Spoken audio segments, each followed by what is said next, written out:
ข่งขาจะได้จะเก็บบ่ได้บ่จะนั่งคัตมาดบ่ได้บ่หรือว่ามันต้องเหยียดแบบนั้นบ่เหยียดแบบนี้ก่อนเจ้าย่างได้บ่ย่างบ่ได้กินยาแล้วไม่บ้านตอนนี้แม่อายุจักปีแม่ค่อยนี่ล่ะโดย24ปีหน้าก็24อ้าวเป็นน้องเฮาอีกได้ซั่นน่ะเป็นหยังเพิ่นจังให้เจ้ามาอยู่กระตูบนี่คือบ่อยู่เทิงเฮือนพุ่นเศร้าจะข้าวพวกค่อยเนี่ยเราก็ถามว่าเอาหน้าตาเป็นสินี่ว่าแม่นก็แม่นนั่นแหละพวกค่อยเนี่ยเรามาเอาค่อยนึงก่อนน่ะบ่เว้ยเขาบ่ได้เมียอยู่พี่ตอนใดบาดนี่เอาเว้าไปเลยเบิ่งดูแล้วแม่นพวกเจ้าเด้อแม่นอีหลีหว่าบ่แม่นโอ้ยเว้าไปเมียข่อยสิให้ข่อยแล้วเว้าไปเลยเจ้าก็เอ้ยมีตนเพิ่นเนาะจนข้าวนั้นจนข้าวพวกมีตนสัตว์ผัวตัวสัตว์พวกจนข้าวพวกมาติใจอีหลีโดยมีข้าวเจ้าอันนี้ข้าวเจ้าเด้อนี่เด้อข้าวเจ้าไว้หุงกิน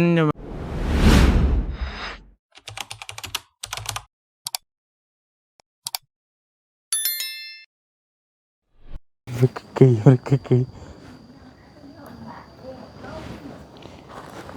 กับทักทายสบายดีพ่อแม่พี่น้องเบิดสุขุสุคนเนาะพี่น้องเนาะว่าอยู่ในและก็ต่างประเทศพี่น้องก็ยินดีต้อนรับเข้าสู่ช่องบ่เตียงทองชาแนลคือเก่าพี่น้องเอ้ย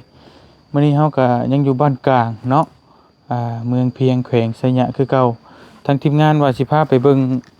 หยังเกาะเบาสบายดีเด้อเบาบุญนำเด้อโดยสบายดีโดยเนาะเป็นแนวใดทางครอบครัวเพิ่นเป็นครอบครัวพิการพี่น้องเนาะเพิ่นพิการบ่พิการตั้งแต่กำเนิดบ่น่าจะเป็นแต่กำเนิดอยู่นี่โดยโอ้สบายดีได้บ่ซึกเด้อโอ้ยมาสร้างว่าแท้สบายดีโอ้ยกระบะดิเดี๋ยวยังจำมาฮับเอาสินะสบายดีเด้อแม่เด้อโอ้แล้วมาโดนแล้ววะโดนเติบแล้วเจ้าได้สักพักหนึ่งไปหูอะไรโดยขันกลับถึงที่เราลำสร้างวะที่เราลำสร้างนะคุณวะโดยทั้งเฮามาแต่สวรรค์เขตแม่เป็นได้ย่างบ่ได้บ่นี่บ้านมายามไม่โซนนะนี่นะว่าเขาฟังเนาะมายามไม่โซนแล้วว่าสิกลับยังจำนะกลับยังจำเรามาสั่งยากินยามันเนี่ยเพิ่นมากวนเนาะมากวนคือตู่คือเฮาซะนี่นะกวนเอามากินยาสั่งยานั่นนี่ล่ะอันมีไม่ห้องนะแล้วมันโอ้มันนี่นะมันโอ้แล้วก็ดีเนาะมันนี่นะนี่เพศเพิ่นเอายามันย้อนให้กินนะนี่นะว่าเจ้าน่ะชื่อหยังเจ้าน่ะชื่อวันนี้อยู่กับไผก่อแม่อยู่กับเมโซนบ้านเมโซนนี่เวียงจันทน์แล้วมันอีโพโซนเมโซนเนี่ยว่าฟังโพโซนเมโซนมือเจ้าเป็นหยังคือบ่ลงอันนั้นสิก็ได้มันแข็งบ่บุแข็งบุหยังมันเป็นหยังคือเป็นจังซั่นอันแข้งขาจะได้จะเก็บบ่ได้บ่จะนั่งคัตมาดบ่ได้บ่หรือว่ามันต้องเหยียดแบบนั้นบ่เหยียดแบบนี้ก่อนจังได๋ไปสักยาก่อนจังค่อยเฮ็ดได้ย่างได้บ่ไม่ว่าเป็นประจำเดือนเลยไปมันลงสินะนี่บ่นะเฮาถามบ่ได้เว้าเรื่องประจำเดือนนะเจ้าย่างได้บ่ย่างบ่ได้กินยาแล้วไม่ว่ามันจ้อยแล้วจะค่อยมีห้องจะค่อยออกสินะคันตุ้ยสิว่าบ่ออกยากสินะเนาะบ่อยากปานใดได้ซะแน่นออกแล้วเศร้าแล้วมันนี่ประจำเดือนแล้ววิตมันนี่คันมันออกเศร้านะประจำเดือนแล้ววิตมันนี่วิตแล้วเศร้า เจ้าหากะเป็นบ่หรือว่าเป็นตั้งแต่กำเนิด จะหายสิเป็นนี่ จักปีแล้วเป็นหั่น มาแต่เดือนเนี่ยต้องไล่ให้ฟัง2003 2006 2007แล้วออกเนี่ย เป็นตั้งแต่2007ผู้ 10 ปีเลย 2007แล้วเดี๋ยวนี้2014แล้ว15เนี่ย เดี๋ยวนี้มัน2025แล้ว 25 โดยจะโดนเดี๋ยวได้เจ้าเป็นหั่นจะมีลูกมีเต้าอยู่บ่ ลูกมา โดย เอาให้เวียงจันทร์ให้กันมีแต่ลูกอ้อ มีแต่ลูกออกผัวเจ้าไปใช้ซะผัวเจ้า พ่อก็เวียงจันทร์ ผัวอยู่เวียงจันทน์ผู้ เวียงจันทร์ ป้าก็ได้ผัวนครหลวง นครหลวงเวียงจันทน์นะ โดยได้ผัวเมืองกรุงเมืองนั่นแท้เนาะสาเหตุเป็นหยังเนาะ จักเลยบ่จักเดี๋ยวนี้สาเหตุนี่สิถามสาเหตุยังบ่ฮู้อยู่ อยู่สวรรค์นาคีด เอา ต้องอ้ายหั่นน่ะอยู่สวรรค์นาคีด แม่นเฮาอยู่สวรรณเขต ในสวรรค์เนาะก็แม่นเนาะอีพ่อโซนก็แม่นว่ะ ตอนนี้แม่อายุจักปีแม่ ค่อยนี่ว่ะ โดย 24ปีหน้าก็24 24อ้าวเป็นน้องเฮาอีกได้ซั่นน่ะเนาะไปเว้าแล้วเอิ้นแล้วแม่24ปีหน้านะ 24จักเทื่อ24 2เทื่อบ่ 24ไล่มา24 บ่จังว่า24 2เทื่อ เกิดปีใดนะ เจ้าเกิดปีหยัง 82 โอ้ 82เนี่ย เป็นซ่องกับ 80หรือ81 12นะ 40ปลายแล้ว เจ้าเกิดก่อนเฮาอีกเจ้าว่า24แนวใดเฮาเกิด94เฮายัง30ปลายปีแล้ว อย่างใดที่ก็ว่าซ้ำเนาะ โอ้ยเนาะแม่เอ้ย อุ้ยก็ว่าซ้ำนั่นแหละอีว่าซ้ำได้ นี่ข้าวแล้วมื้อนี้ กินแล้ว ได้ช้างกินมื้อนี้ นี่ว่ะ โดย กินอันซีน โอ้ได้กินซีนพุ่น กินปิ้งซีน ไผเอาซีนมาให้ ซื้อตลาด ไปซื้อตลาดไผไปซื้อให้เจ้าหั่น มีโซนไปซื้อ เราอยู่กับแม่บัดนี้เจ้าไปเข้าห้องน้ำไผพาเจ้าไปอาบน้ำไผพาเจ้าไป มีโซนต่างมาให้ แม่จะตักมาให้อาบอยู่นี่ทายอยู่นี่เลย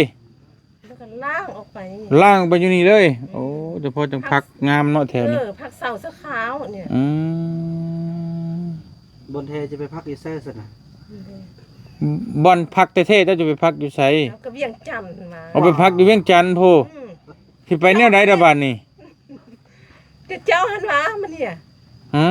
สิไปนำบ่อเตียง ตัวเตียงสีด บ่อันนี้น่ะสิว่าไปเวียงน่ะสิไปนำ เจ้าสิไปแบบใดไปเวียงจันทน์ ำเป็นเวียงจันทน์วะคุยว่าไอ้ตาสิดี เอาแล้ว เจ้าหันมาห้ามเอากันเป็นเจ้าหัน บ่อยากปานใดแล้ เจ้าว ซื้อยังไงนะ ข่อยชื่อเตียงบ่ได้แม่นชื่อตะแต่ว่าตัวตอคือกันเฮาจังฮู้สาเหตุที่เจ้าเป็นนี่นะเจ้าเป็นหยังอันนี้เจ้าย่างบ่ได้นี่จะสาเหตุมันเป็นจังไดมา จ้อยอีหลีว่ะมันจ้อยนะหย่อนย่างบ่ได้สินะ มันจ้อยแล้วย่างบ่ได้มันจ้อยมันพร้อมสินะมันว่าจ้อย เข้าใจว่าจอยพร้อมแต่ว่าสาเหตุที่เจ้าเป็นทำอิฐนั่น นี่อินละ ร้อย มันจ้อยแล้วย่างบ่ได้แล้วก็เป็นประจำเดือนแล้วมันออกแล้วย่างบ่ได้มีห้องมีห้อง สิเป็นพิษกรรมบ่ พิษกรรมหรือลูกบ่หรือว่าจังใด พิ จั ษ ง ก ใด รรมติฮู้บ่พิษกรรมเป็นหยัง ก็บ่ได้กินย่างนี่ มันบ่ได้กินเราฮู้อยู่เด้ว่าพิษกรรมมันต้องกิน บ่ได้กินย่างตำส้มหุงก็บ่ได้กิน แล้วก็โอ้ย แต่ปิ้งซีนปิ้งปลากินได้ บ่เสียกับบ่เสียได้เวียงนี่เด้บ่าว หวาได้หันหวาคนน่ะ ไอ้เบาเวียงจันทน์วะ โอ้น่ะโอ้ ไอ้เบาเวียงจันทน์นั่นวะ นี่ ม จัน สั้น บ่รอบ่นี่งามบ่ คือกันเนี่ย ตายพี่น้องเนาะไอ้อาบนี่มันอาบอยู่ได้เลยที่ก็มันกินออกมากรุบๆเป็นใบ กันนั่นนะจังว่า กันไปอยู่ทางล่างบ่เตียง คือสนอนเอ้ย บาทเป็นบาทอยู่ เปลี่ยนกันเข้าอยู่บ่ ได้แล้ว เอ้ยเดี๋ยวมันจะเข้าใกล้ชิด ได้แล้วสำเร็จกันแค่สิ อื พอแล้ว แล้ว ม เดี๋ยวเบิ่งกันว่าควัน เป็นหยังเพิ่นจังให้เจ้ามาอยู่กระตูบนี่คือบ่อยู่เทั้งเฮือนพุ่น ผักเสาจะข่าวอันนี้ ผักเช้าตัวข้าว เสาจะข่าว จักกันประมาณจักปีนี่สิพักชั่วคราวนี่ อยู่นี่จักปีแล้ว มานี่ว่า3-4 ปีปีนี้3 ปีแล้วปีนี้กลับอีกกันแล้วปีนี้นู้น เพิ่งเรียนนี่มื้อก่อนเพิ่นต้องไปเฮ็ดเวียกเฮ็ดงานแหละ กลับได้กับปีนี้ เพิ่นยังจำนั่นได้ก็ที่เวียกจัด ยันไปเฮ็ดเวียกอยู่นครหลวงเนาะ เพราะว่าสำเนียงก็ยังติด แม่นไปเฮ็ดเวียกอยู่พุ่นเลยยันเป็นมาแต่พุ่นเนี่ยมาอยู่บ้านนะ ประมาณนั้นเพราะว่าทั้งเฮาก็ ที่เราเสาคน ใจแข็งแรงเอิ้น อีตนเด้เนาะ แม่นน่ะตอนตุนอยู่ เอาเดี๋ยวเฮาสิไปเอาแนวมากินไว้ให้กินเด้อ ได้ ข้าวน้ำซ้ำปลาเด้อเอ้ยเด้อโอ้ยเนาะอีตนเด้พี่น้องเอ้ย ส้นมา อยู่กันนะนี่พี่น้องเอ้ยอยู่ป่ากล้วยป่าอ้อยเนาะแต่ว่าอันนี้ก็เป็นเฮือนซานล้านเป็นของเรา คันที่มาเอารถใหญ่ เพิ่นว่าก็สิ รถ มา ใหญ่ค่อยหนี เจ้าก็มีรถใหญ่แต่กี้น่ะ จะหนีนะที่รถใหญ่ ว้าว จะชื่อนี่นั่นชื่อไปจักแหละครับถามเราเบิ่งดูอันนี้เฮือนเราพี่น้องเอ้ยเนาะเฮือนซานล้านเป็นเราแต่ว่าอันนี้คือว่ามีอยู่นี้แต่ว่าเราให้อยู่หั่นอ๋อ อันนี้เราเป็นก้านอันนี้นะหัวใจดีคนอันนี้นะนี่มันไฟขึ้นแล้วนะกระเบื้องกันนะแต่ที่มัน เอ้ยพี่น้องเอ้ยเอาเนื้อกินเนื้อย่างให้แม่เพิ่นก่อนอีโตนได้พี่น้องเอ้ยเนาะโอ้โหว่าแนวใด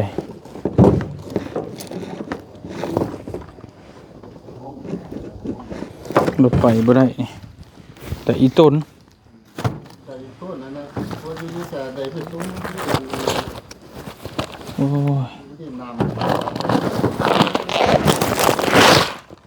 ไปนั่งอีมอนคือกับตรงเรื่องเลย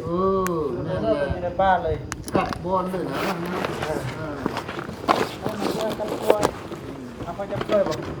แม่น หึ เอาไปจับกล้วย โดย ตัวมันหนักเลย เราโตนโตนเบาให้ค่อยบ่ เด้อ โอ้ย ชอบความรุนแรง โอ้ยเห็นเนาะบุตรีแล้วบุกป่าดุนะ แม่นแหละโอ้ยซ้ำนี้เดี๋ยวซ้ำกับอันนั่นแหละ สบายแมันบ่ 50กิโลแบกขึ้นภู5ชั่วโมงมามีมาแล้วนะ ขึ้นไปมันสิบ่ขนองสั่งดอกผู้บ่ แม่นก่อมัน โอ้ ก็ไปกับเศร้าไปกับเศร้าไปกับเศร้าโอ้ไปเข้าไปกินบ่เพียงเลย อืม จนฮอดตุเมฆ เอาบุญเด้เฮาก็นี่แหละผลบุญส่งเด้ ท่านก็บ่มีบุญมาเจออันบ่เพียงแล้ว โอ้ยเนาะคนก็ชื่อบุญอยู่แล้ว บุญนำอีกนำผ้าไปบุญนำผ้าเจอกันเนาะอืมอีตนเนาะเด้พี่น้องเอ้ยจักสิเฮ็ดได้ไดหลังจากที่เมื่อกี้เบาบุญนำได้สอบถามทั้งในบ้าน ได้ เพิ่นว่าแนวใดจัง เพิ่นว่าจังซี่พี่น้อยเนาะเพราะว่าครอบครัวของเพิ่นก็พ่อแม่อ้ายน้องก็ตายหมดพี่น้องนั่นยังเหลือแต่แม่เฒ่าเพิ่นเอาแม่โซนเนาะแม่โซนเป็นผู้ดูแลกระเฒ่าแล้วเฮาก็บ่เห็นจักเพิ่นน่าเพิ่นน่าจะไปเวียกเนาะเพราะเพิ่นไปได้สาเหตุเนี่ยมันยุบๆแล้วเป็นผู้เดียวเขาว่าตะกี้ก็เป็นคนดีพี่น้องเอ้ย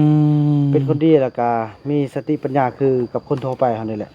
ยุบๆแล้วเป็นอันนั้นแล้วก็มันเป็นพิการแล้วก็เป็นคนลืมจังซี่แหละพี่น้อยปกครองพอแต่หายใจอันเอาซึมมือซึมวันไปจังซี่แหละถามมาแล้วพี่น้อยแต่ถามผู้เกี่ยวคือเกี่ยวกับบ่สร้างเว้าดอกเนาะก็เอาแต่ความเพิ่นจะเว้าไปแล้วแต่เฮาไปทำทางในบ้านละเพิ่นก็ว่าเป็นจังซั่นถือว่าเขาว่ายืนกูหมู่เลยอ้ายน้องพ่อแม่ไปหมดแล้วเพิ่นว่า อันอ้ายน้องนี่ว่าเป็นแบบเดียวกัน ก็บ่แม่นก็เป็น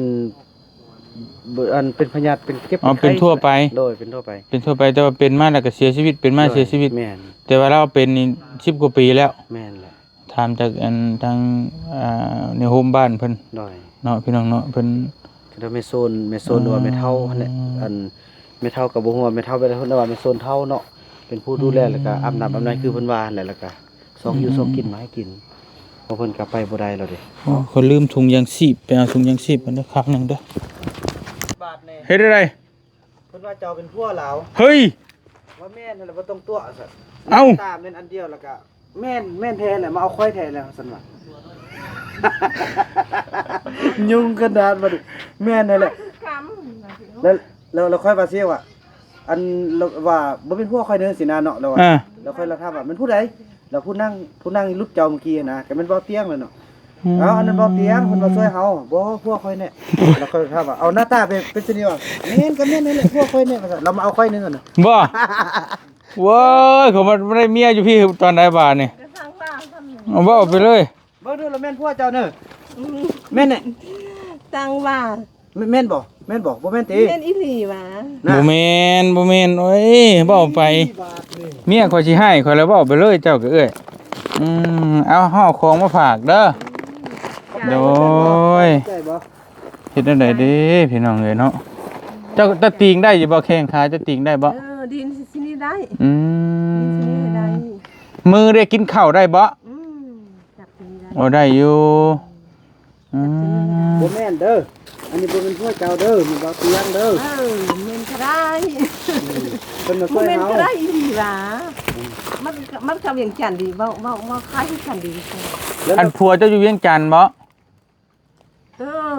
แถวส่วนมนนะเข้าใจอีหลีวะ นั่น อยู่ใช่ แถวส่วนมน ที่สวนหมอนกินน่ะคนรู้ไม่จันทร์ นครหลวงเวียงจันทน์ แล้ว แล้ว หน้าเพิ่นคือแบบนี้แม่นบ่แล้วมันผู้นี้ติซะแล้วเนาะ อีหลีวะ น่า อืม บาทนี่ยุ่งขนาด มันบ่แม่นแต่ว่าเฮาอยู่สวรรค์เขตพุ่นแล้วเฮาพออยู่สวรรค์บ้านนี่อ่า เห็นแล้ว อื ขอบ ม ใจ นี่เด้ออันนั้นนี่กินเด้อเด้อ ขอบใจเด้อ ขอบใจนะ อื เพื่อน มกินบ่ขนมนี่ กินบ่ คิดว่า กินว่าโอ้ยเนาะทะเบียง บ่กินได้จัง ทะเบียงโอ้ยจะไปเว้าไปซั่นแม่บ่บุญนำไปสิหนีป้าเจ้าได้มื้อนี่ บ่แม่นเด้อ ขอบใจอีหลีวะ กินเด้อเอ้ยเด้อ บ่แม่นเด้ออันนี้บ่เตียงผู้เพิ่น สบายดี โดยอันนี้ก็นมเอานมมาให้เราอีบาบเราพี่น้องเอ้ยมีตนเพิ่นเนาะอืม จนฟ้านะที่จนฟ้าทั่วนะ มีตนแซ่บผัว อีตัวสัตว์ผู้ว่า จนฟ้าทั่ว พวกมาแต่ใกล้เด้อเนาะที่รถกระแตกบัดนึง ไม่ว่าที่จนฟ้าก็ที่จนฟ้าลา เมื่อยเลยกินนะใจอีหลีวะ กินนะเบิ่งดูขนาดอยู่นอกได้อยู่ในพี่ เป็นสัตว์พวกมาแต่ใกล้เขาเนาะ อยู่ในพี่ ว่าไว้ รู้เรื่องกินก้อนกินให้เฮาเบิ่งนี่เฮามาแตะไกลเด้อนี่กินให้เฮาเบิ่งดูแซ่บบ่แซ่บหวะหวาด้วย เทพมา สำเนียงแซ่บหวะโอ้สำเนียงมันก็บ่ได้คือเก่าแล้วลิ้นมันบ่ได้เฮ็ดจังได๋จังว่าอ่อนๆอยู่แบบแซ่บหวะอยู่บ่ ก็ว่าสนี่วะ แซ่บอยู่บ่เอ้ย เทพอีหลีวะ แซ่บอีหลี เทพอีหลีว่ะ จักแซ่บอีหลีบ่อีหลีได้มันแซ่บบ่แหละเจ้ากินน่ะ ก็เทพ มันก็แซ่บอยู่แต่ก่อนไปเฮ็ดเวียกหยังอยู่เวียง อยู่อันคิดเรานั้นสร้างตัดหยิบอยู่ เอาอยู่ห้านตัดหยิบ สมทึกเนาะ ตัดหยิบ เข้าใจว่าตัดหยิบ งานตัดหยิบคิดเรานั้นสร้างหูหรือเปล่าอ๋อไปหางส้นหมอนแล้วมันคิดเรานั้นสร้างนี่ เฮามันบ่จักนี่แหละเฮ็ดจังได๋ก็เจ้าจะสิพยายามให้เฮาฮู้เฮา เฮาบ่เป็นคนสวรรค์บัดนี้เฮาบ่เป็นคนเวียงจันทน์เด้เข้าใจอยู่เจ้าก็คือกันก็เว้าซี่แหล้วนี่เฮือนอีนายอันนั้นเฮือนอีนายนี่เฮาก็บ่จักแล้วเฮามาแต่ไกลเด้ซั่นน่ะเฮ็ดได้ไดเนาะ โซนดิ ที่ ว่ามายามไม่โซนนะมายามไม่โซนเราก็ว่าสิกลับนี่ มายามเจ้าหั่นแล้ว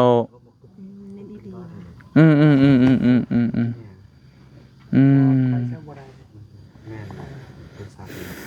โอ้ยอีตุนเด้เอากระสั่นเอาไว้กินเด้อ ขอบใจ โดยเอาไว้กินน่ะนะ สบายดี ขอบมุกขอบใจแน่เอ้ยใหญ่ใจดีเพิ่นฝากมาให้เอ้ยเจสสิก้าอยู่ทั้งต่างประเทศเด้อเพิ่นฝากมาให้เด้อ ไปดี นบมือดูนบได้บ่บ่ได้ซะไปเด้อซะข่อยเมื่อก่อนเด้อข่อยเมื่อก่อนเด้อเอาไว้กินเด้ออีเด้อเอาไว้กินเด้อ ขอบใจอีหลี โดยมีข้าวเจ้าอันนี้ข้าวเจ้าเด้อนี่เด้อข้าวเจ้าไว้หุงกินจะมากินสะดวกสบายแล้วก็มี กินมันตุ้ยเนาะ ตุ้ยพี่แล้วก็เจ้าลูกย่างได้พุ่นแหละหั่น กินมันตุ้ยแล้วก็สิได้กลับ แม่นจะได้กลับเวียงจันทน์แล้วบัดนี้เอาเฮามื้อป้าเด้อบัดนี้เด้อ สบายดี สบายดีเด้อโดยไปวันนี้ป้ากันเบิดแล้วมื้อนี้โว้ยเนาะไม่รักกันจริงนี่หว่าทิ้งกันหมดเลยฮะ ขอบใจเด้อ โดยเช่าไว้ด้วยเด้อโดยไปฉันพี่น้องเลยเนาะโอ้อีตวนเราเลยไปเขาสิไปบ้านใดต่อบ้านนี่ทั้งเบาสัก ดงน้องหัวแล้วบวยน้องหัวเนาะบ้านดงน่วง บ้านดงหลวงไปนี้คงไปนี่ก็ฮอด โอเคไปพี่น้องเฮาก็สิไปอีกหมู่บ้านหนึงเนาะแล้วก็อันนี้ก็เอื้อยเพิ่นก็ไตต้นพี่น้องเอ้ยเป็นอัมพาตอยู่ๆก็แบบย่างบ่ได้เลยก็เฮาก็ซอยข้าวน้ำซ้ำปลาเพิ่นพอได้กินได้ยะอยู่กับแม่2คนว่าซั่นแม่ก็คือสิเฒ่าเลยเนาะราวป่านนี้แล้วเด้แม่เพิ่นบ่อยู่ซ้ำพี่น้องเอ้ยไปเดินทางก่อนเฮาก็ซอยพอได้กินได้ยากบรรเทาทุกข์เบื้องต้นก่อนเนาะแล้วก็เดินทางต่อบัดนี้อยู่ดีมีแฮงเบิดสุขทุกคนมุกขอบใจหลายๆเด้อ FC เบิดทุกคนที่ติดตามไป